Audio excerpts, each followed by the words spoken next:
आप लोग समझिए, भगवान कृपा करें मुझे कुछ, अरे कुछ नहीं, वो अधीन हो जाएंगे। बस बात को पकड़ लीजिए आप। विवेकवान वही है जो डोरी को पकड़ ले, पतंग के पकड़ने के चक्कर में डोरी ना छोड़ दे। कभी पतंग हाथ आने वाली नहीं। नाम डोरी है, पतंग प्रियालाल है। पतंगो यथा त्वाम अनुभ्राम्य माणा।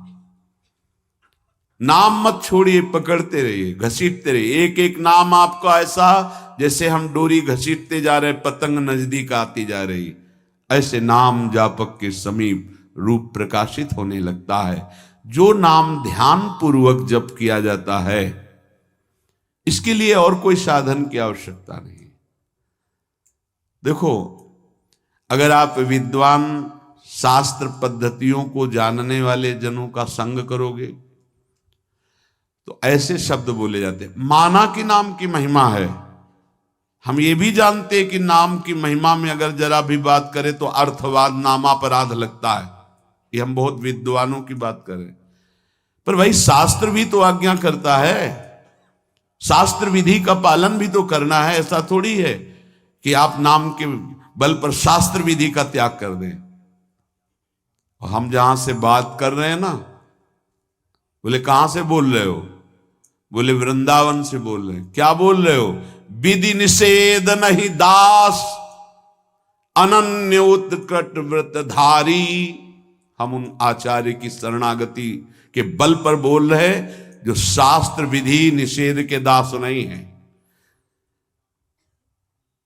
करनी अकरनी दो विधि भूले, विधि निषेध सब रहे धरे। नर हरिदास ते भय बावरे, जे आह प्रेम प्रवाह परे। तो सुने न काहू की कही, कहे न अपनी बात। नारायण वा रूप में मगन रहे दिन रात।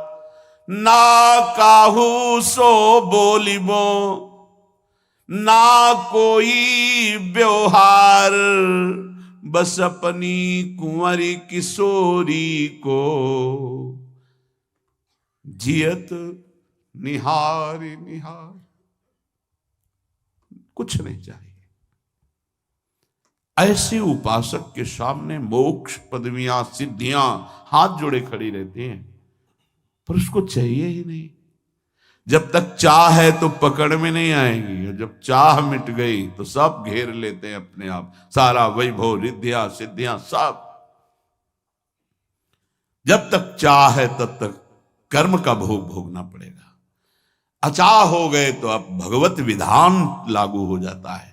अचाह महापुरुष के ऊपर प्रारब्ध नहीं, भगवत विधान लागू होता है। जिसको इस बात पर विश्वास नहीं, वो प्रवृत्ति में फंस जाएगा। ध्यान दीजिए, इस बात पर विश्वास नहीं है कि नाम चल रहा है प्रियालाल का, अब मुझे कोई साधन की जरूरत नहीं। पूज्य भाई जी महाराज, मैं अपनी पहली और आखिरी बात कहता हूं कि आप नाम जप का नियम लें, निर्वाह प्रभु करेंगे। और कोई साधन करें, हम रोकते नहीं हैं, पर यदि आप नाम जप करते हो तो किसी और साधन करने की आवश्यकता ही नहीं है। महापुरुषों के वचन, ये कोई अपनी मनगढ़ंत बात नहीं है।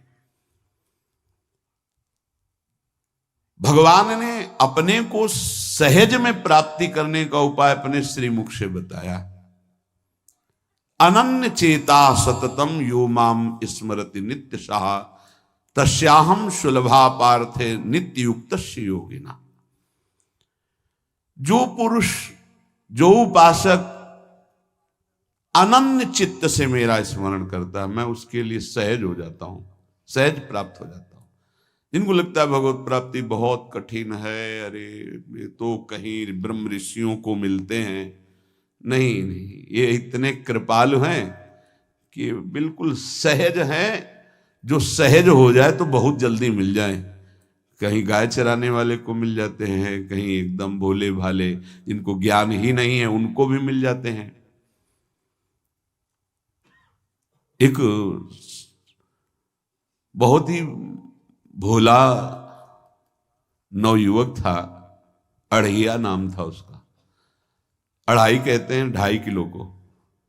पहला आहार उसका 2.5 किलो का ही है, आगे आप श्रद्धा रखें तो और प्लस हो सकता है। लेकिन वो मतलब घर में माता पिता पधार गए तो उसे कोई 2.5 किलो आटे की कौन रोटी बना के दे। थोड़ा जब उसके अंदर चेतना जागृत हुई तो जब कहीं ठौर नहीं मिलती तो संतों का आश्रम मिलता है। एक आश्रम में गए, उन्होंने कहा हमको नौकरी में रख लो, कोई सेवा में रख लो। तुम्हारा नाम क्या है? बोले अढ़ैया। वे कोई नाम है? बोले गांव के लोग कहते हैं क्योंकि 2.5 किलो हम पाते हैं। तो 2.5 किलो? बोले तौल के 2.5 किलो आटे का जब हम रोटी पाते हैं तब हमारी बाल भोग होता है। आगे कोई श्रद्धा करे खीर पूड़ी, पर 2.5 किलो अन्न चाहिए। तो कहा यहाँ भंडारा है, तू रोज 2.5 किलो क्या 5 किलो पावे, क्या सेवा कर सकता है? तो उनका जो आप सेवा बताएंगे सिखाएंगे वो हम कर लेंगे। उनका तुम गाय चराया करो, गाय चरा। भाई देखो हमारा वैष्णव सिद्धांत है, तुम गाय चराने जा रहे हो, हम यहां से तुम्हें अमनिया दे दिया करेंगे, जंगल में तुम बनाओ और वहीं ठाकुर जी को भोग लगाओ और पाओ। बिना भोग लगाए पाने का विधान हमारे आश्रम से आपका नहीं बन सकता। बोले हमको तो कुछ आता नहीं भोग लगाना, क्या भोग लगाएं? उनका जब आप बना लीजिएगा, क्योंकि अब यहां 2.5 किलो तुम्हारे लिए अलग से बन करके जाए, तुम अपना बनाओ, जो जो चाहो भंडारी से कह दिया दे दिया करो, वहीं लकड़ी बीनो, वहीं बनाओ और गाय चराओ और ठाकुर को भोग लगा के पाओ। जितना मनावे आप पाओ। पहले दिन भोग मिला तो बाटी बना, गरीब आदमी था, घर से तिरस्कृत था, वो सब जानता था। बाटी ऐसे उपला बीन लिए, बाटी बनाए, 2-4 आलू का भरता बनाया, 2.5 किलो आटे की बाटी। उसने कहा गुरुदेव के ठाकुर आओ भोग लगाओ आके। बड़े बड़े ऋषि मुनि मंत्रों से आवाहन करते रहते हैं, सरकार पधारते नहीं, केवल भाव से भोग लगाते हुए इतने लीला बिहारी प्रभु आ गए श्री राम जी। अढ़ैया ने आंख खुरक लगी ऐसी तो आंख खोल के देखा, नवीन मेघ कांति, अरविंदाक्ष, सारंग धनुष धारण किए हुए सामने खड़े। कहा कौन हो आप? मैं राम जी कहते हैं, आपने कहा गुरुदेव के ठाकुर आ, तो गुरुदेव तुम्हारे जो है उनके हम ठाकुर जी हैं। सही में आते हो तुम? बोले आए तो गए और हम पाएंगे। बड़ी खुशबू आ रही है आलू के भरता की, तुम्हारी बाटी बनी हुई। और गुरुदेव ने कहा तो भोग लगा के पाना, मतलब आप पाते तो हैं? नहीं सुना है। बोले नहीं पाते हैं, पर सबका नहीं पाते हैं। आप जैसे भक्त जब पुकारते तो बिल्कुल कुछ नहीं जानता था। इसीलिए हम कह रहे बड़े बड़े विद्वान और योगी जन रास्ता देखते रहते हैं। हरिवंश महाप्रभु ने इसीलिए लिखा है, मुनिमन ध्यान धरत नहीं पावत, करत विनोद संग बालक भट्ट। ये विनोद करते हैं, प्रकट हो जाते हैं, बड़े बड़े मुनियों के जो ध्यान में नहीं आते। काश तो आप हमको ऐसे ही रखोगे, क्योंकि आप आ गए तो आप भी। तो प्रभु ने कहा जब तुम 2.5 किलो पा सकते हो तो हम तो 2.5 मन भी पा सकते हैं। बोले हमको ये पता नहीं था कि गुरुदेव के ठाकुर इतने भूखे रहते, पर आप अलग पत्तल में ले लो, अपने पूरे पत्तल में तो हम आपको पाने दें। बोले भोग थोड़े ऐसे लगाया जाता है कि तुम अपना रखो तुम अपना रखो। और बोले आंख मूंद कर तुम बैठो, जैसे तुम्हारे गुरुजी भोग लगाते हैं तो आंख मूंद लेते हैं, अब हम पाएंगे तुम्हारा। तो आंख मूंद लिया, चलो भाई पाओ। सोचा एक आध बाटी पा लेंगे, बीच बीच में खोल के देखता जाता, भगवान सब चाट गए।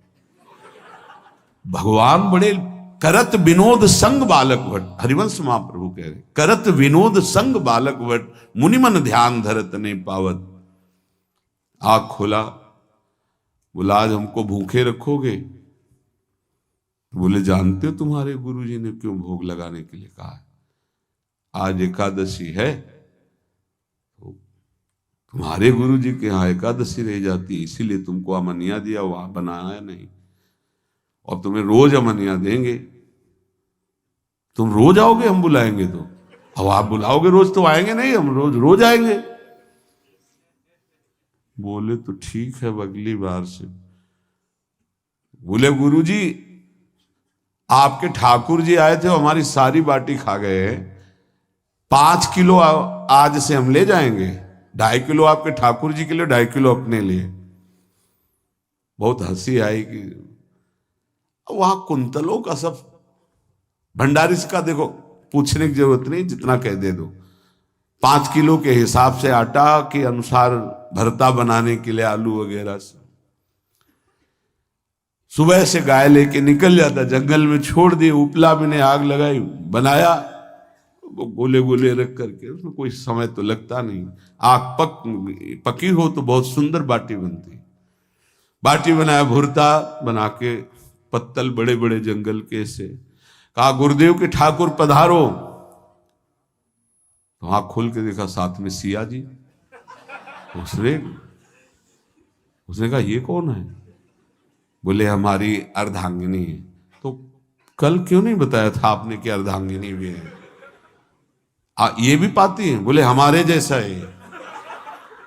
जानकी जी बैठ गई, राम जी बैठ गए, बड़ा सकुच में, पर जानकी जी इतनी करुणा वात्सल्य बरस रही थी कि वो कुछ बोल नहीं पाया, बस देखा, ऐसे कहा पाओ गुरुदेव के ठाकुर।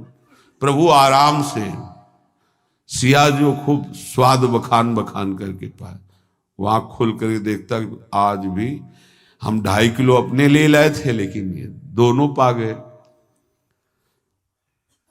गुरुदेव 7.5 किलो। बोले क्यों? आपके ठाकुर की पत्नी भी है ना? कहा है, तो दोनों आए थे। किसी को विश्वास नहीं हो रहा था।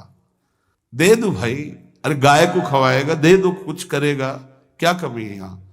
7.5 किलो आटा लेकर। अब तो समय लगा, 3 बजे तक बाटी बन के तैयार हुई पत्तल में से।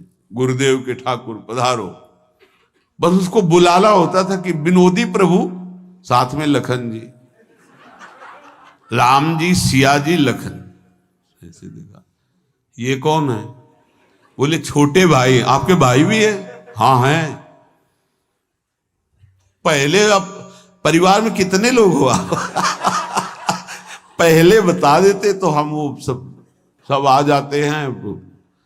लक्ष्मण जी से कहा बहुत सरल भगत है, नाराज मत होना, चुपचाप पा लो। तीनों बैठे, सब पा गए। फिर बेचारा ऐसे ही रह गया। जब वो चले गए तो पत्तलों में जो किनका रहता था, वो एक अद्भुत आनंद। अगले दिन गया, बोले गुरुजी 10 किलो आटा चाहिए। वो कहा 10 किलो क्यों?